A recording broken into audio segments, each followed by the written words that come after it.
Bonjour à tous et bienvenue. Je suis Mélanie de la chaîne L'Atelier de la Petite Piotte et de l'Instagram du même nom. J'espère que vous allez bien aujourd'hui.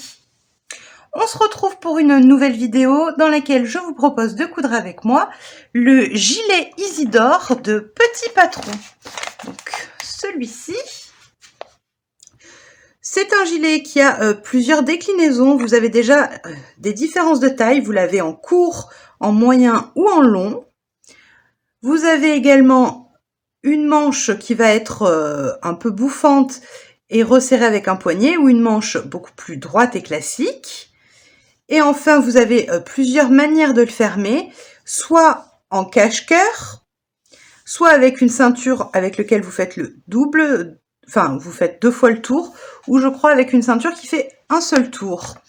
Donc le gilet Isidore de Petit Patron, c'est un niveau de couture 2 sur 4. On nous dit de l'envie et de la patience, il n'est pas très difficile. C'est un patron qui va de la taille 34 à la taille 56, il me semble. Quand vous achetez le patron, vous avez deux planches de patron, on va dire, 2 fichiers. Une avec les tailles 34 à 44, il me semble, et un autre fichier avec les tailles 46 à 56. Vous n'avez pas tout dans le même fichier, c'est en 2 fichiers différents. Vous avez la version A4 classique, la version A0 pour pouvoir la faire imprimer, et vous avez également un court vidéo pour réaliser le gilet. Alors Petit Patron, moi j'avais déjà des patrons de chez eux, mais principalement des accessoires, les doudous, des pochettes, ce genre de choses. C'est le premier vêtement que je vais coudre de la marque. C'est une marque que j'aime beaucoup. Je suis les créatrices sur les réseaux et tout. J'avoue que j'ai pas énormément de patrons de chez eux parce que c'est des modèles qui sont quand même assez simples et j'ai l'impression d'avoir déjà des choses similaires dans d'autres marques. Mais ça fait un moment que le gilet Isidore me tente bien, vu que je suis une fan de gilets, cardigans et tout ça. Si vous suivez la chaîne, vous le savez. Et donc celui-ci avec sa forme et ses 3 longueurs, ses différentes manches et manière de le fermer, il me tentait bien. J'avais l'impression de ne pas avoir de modèle qui ressemblait vraiment à celui-ci. Donc je me suis laissée tenter dernièrement. On va bien sûr tester le patron et les explications. Alors j'ai très peu de doutes sur le fait que ce soit mal expliqué. J'ai déjà testé et je sais que c'est très bien indiqué. Ces patrons sont conçus pour être réalisables par des débutants, donc forcément quand on a un petit niveau de couture, on devrait y arriver encore plus facilement. Qu'est-ce que je peux vous dire d'autre ? Oui, donc c'est ça, taille 34 à la taille 56. J'ai déjà pris mes mesures. Je vais réaliser la taille 48, c'est celle qui a l'air de correspondre pour moi. Je vais réaliser le gilet dans la taille moyenne, pas la longue, pas la courte, celle entre les deux. Je pense que ça devrait être pas mal. Je suis pas hyper grande, donc j'ai l'impression que la longueur va quand même arriver bien aux hanches, donc ce sera parfait. Les manches, je vais faire les manches simples. Je vais pas faire les manches bouffantes. C'est pas ce que je préfère. Vous le savez, je vous l'ai déjà dit, je change régulièrement sur les patrons quand les manches sont un peu bouffantes. J'ai tendance à les refaire en droite. Bon, pas sur ce pull-là, mais toujours le pull Evelyne, mais décliné dans une autre couleur. Vous aurez compris que j'aime beaucoup ce modèle. Je vous l'ai présenté déjà sur la chaîne. Je vous mets la vidéo dans le petit si ça vous intéresse. Cette fois-ci, il est dans une maille jaune. Bref, c'était pas le sujet. Donc oui, manche normale. Je vais pas faire de ceinture, pas de fermeture cache-cœur. Ce sera un gilet qui restera ouvert. Je pense que ce sera très bien. Le tissu, ah bah je l'ai pas pris avec moi. Donc j'ai choisi ce tissu pour réaliser le gilet. Je vous l'ai présenté il y a pas longtemps du tout dans mon dernier haul, les coupons de Saint-Pierre que j'avais réalisé. J'avais passé commande de coupons en promo pour Black Friday, je crois que c'était. Je vous mets la vidéo ici si je la retrouve. Donc une petite maille qui est très fine. Alors ce sera un gilet qui sera pas pour cette saison, hein, parce que là pour l'instant il fait beaucoup trop froid pour porter ce genre de gilet avec une maille aussi fine. Mais au printemps, quand on commence à sortir et à mettre des petites blouses, mais qui fait un petit peu frais, je me dis par-dessus une petite blouse, ça peut être très sympa. Donc on est sur une maille très fine qui a pas mal d'élasticité dans le sens de la lace. Donc je pense que ce sera très bien. Ce tissu, il a une lace qui est assez grande, 1,60 m il me semble. Du coup, dans le patron, on nous dit qu'il faut pas mal de tissu. Alors, on nous dit qu'il faut, pour les tailles 46 56. Si on a un tissu d'une lace de 140, il faut... Alors, c'est écrit où? Ah, je trouve plus la page. Ah, si, ça y est. Donc, dans les instructions, on nous dit que si on fait la taille 46-56, il nous faudra, si on a un tissu qui fait une lace de 1,40 m, il nous faudra pour la longueur moyenne 2,50 m de tissu.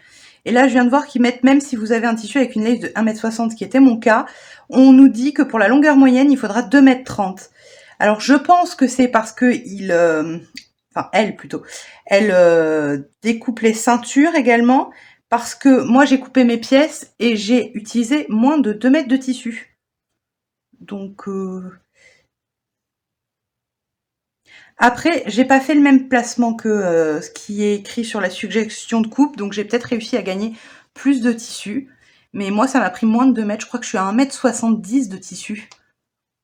Tant mieux.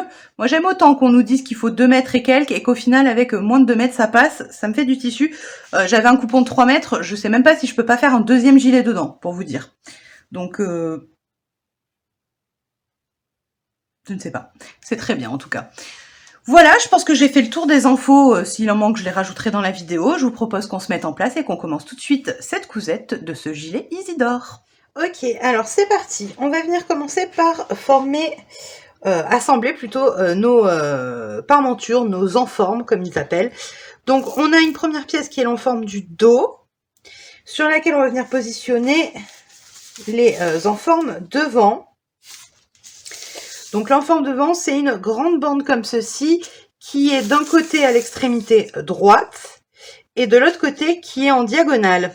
Donc c'est la partie en diagonale qu'on vient positionner sur notre enforme dos. On va les assembler endroit contre endroit, et donc la partie avec la pointe la plus haute, le haut de la diagonale, va se retrouver sur le bas, l'extrémité bas de l'enforme dos, donc comme ceci.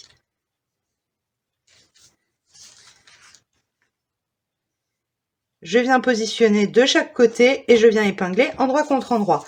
Donc, je vous le montre avec les pièces du patron parce que c'est plus visible que sur mon tissu qui lui est plus foncé. Mais c'est exactement la même chose. Je viens positionner endroit contre endroit comme ceci. Je viens épingler et je vais venir coudre de chaque côté 1 cm. Donc je fais ça et on continue. Et voilà, c'est assemblé. Maintenant on vient mettre ça de côté et on vient prendre nos pièces devant et dos qu'on va venir assembler par les épaules. Alors,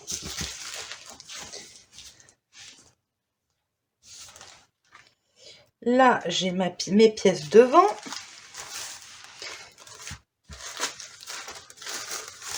Hop. Et donc là, ma pièce dos.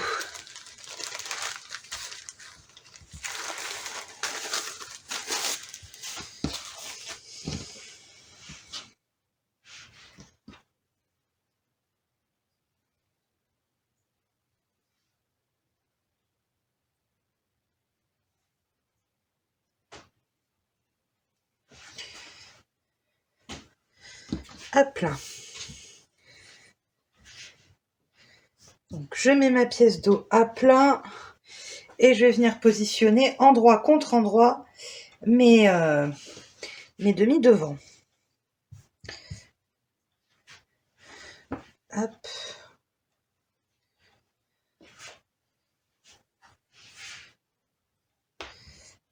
Et hop.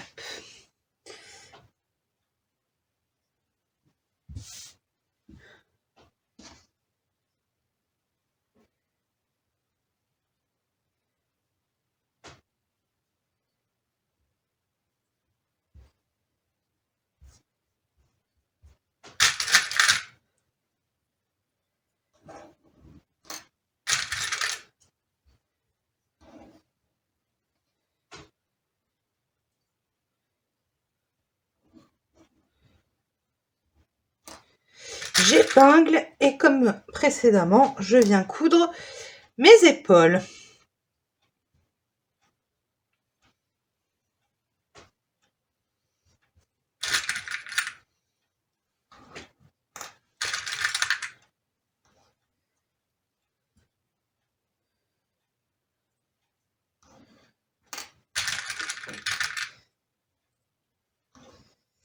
Allez, c'est parti.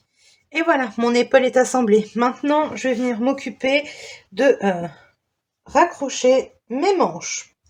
Donc sur nos emmanchures, pardon, on a un cran pour signifier le dos, on a d'autres coutures d'épaule comme repère, et sur le devant, on a 2 crans.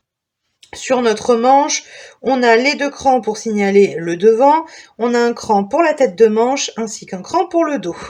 Donc on va venir positionner endroit contre endroit notre manche, et on va venir épingler dans un premier temps tous nos repères. Donc,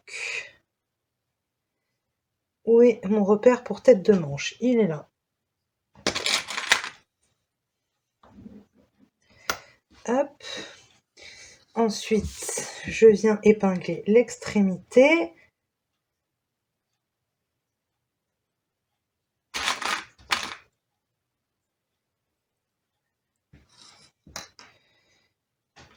Pareil de l'autre côté.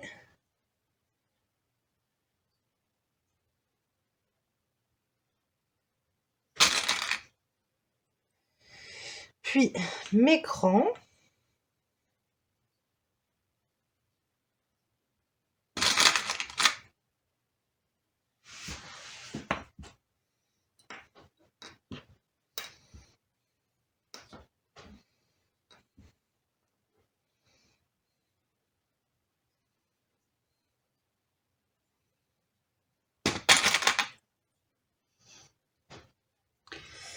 Et enfin, je répartis mon tissu.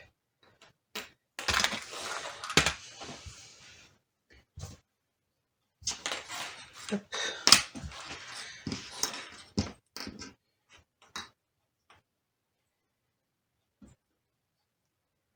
Donc dans le cours vidéo que j'ai regardé quand même, on nous explique que sur les manches, on peut avoir de l'embu et que c'est tout à fait normal, c'est prévu pour. Il nous suffit de répartir le tissu en l'épinglant. Bon, sur la maille, c'est rarement un souci, parce que comme ça s'étire.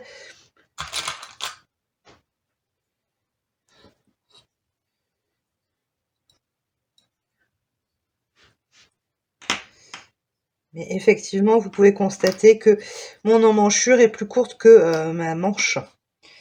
Donc, on va venir répartir ça tranquillement.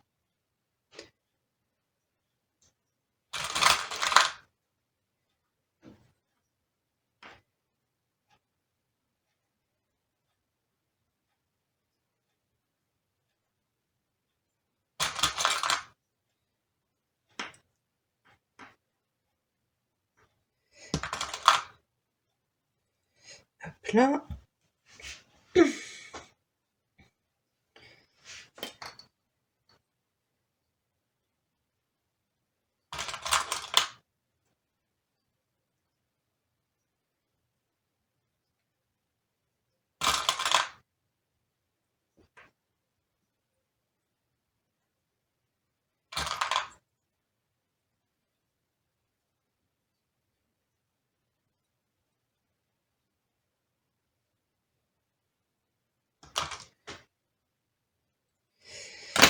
Et voilà.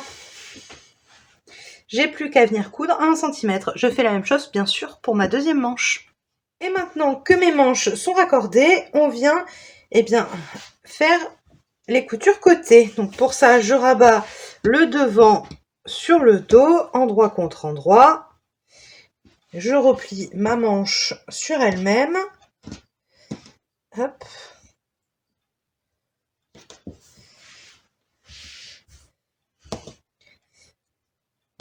Comme ceci, je viens épingler et coudre le dessous de ma manche et le côté du gilet.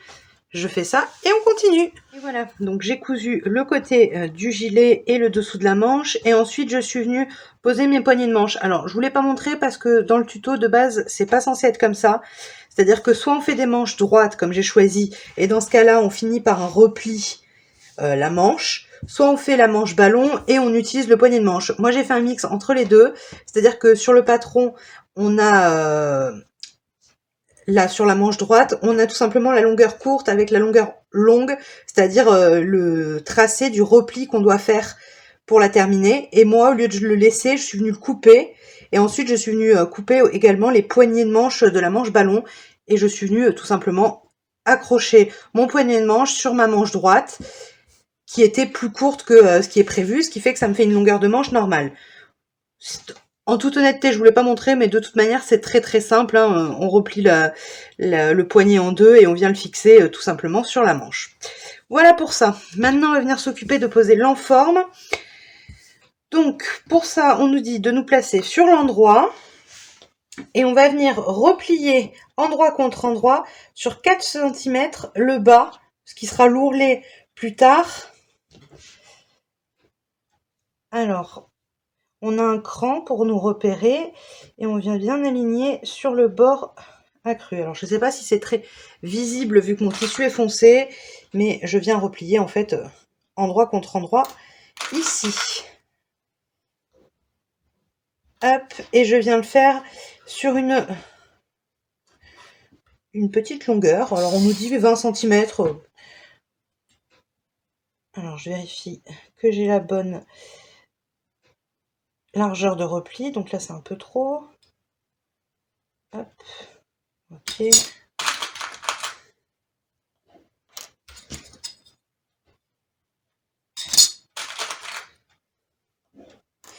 Voilà. Et donc maintenant, on va venir poser notre enforme. Et on va venir la poser en la faisant dépasser de 1 cm sur le repli qu'on vient de faire. Donc, on pose bien sûr endroit contre endroit. Alors, c'est comme ceci, endroit contre endroit, hop. Et donc, je commence par le bas et donc, je laisse dépasser sur le repli que je viens de confectionner de 1 cm à peu près. Alors, même moi, avec ces couleurs, c'est pas hyper lisible. Hop, comme ceci. Et donc ça, de chaque côté.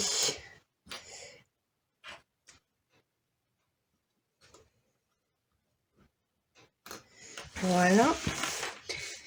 Je vais venir maintenant m'occuper, eh bien, tout simplement d'épingler mes coutures d'épaule. Donc, où est-ce qu'elle est? Ici. Hop.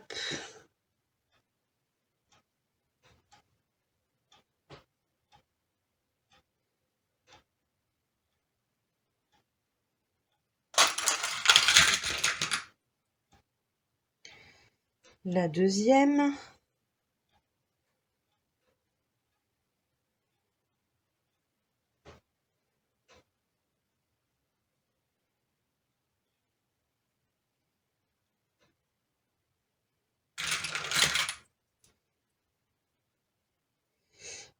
J'en profite du coup pour épingler mon dos.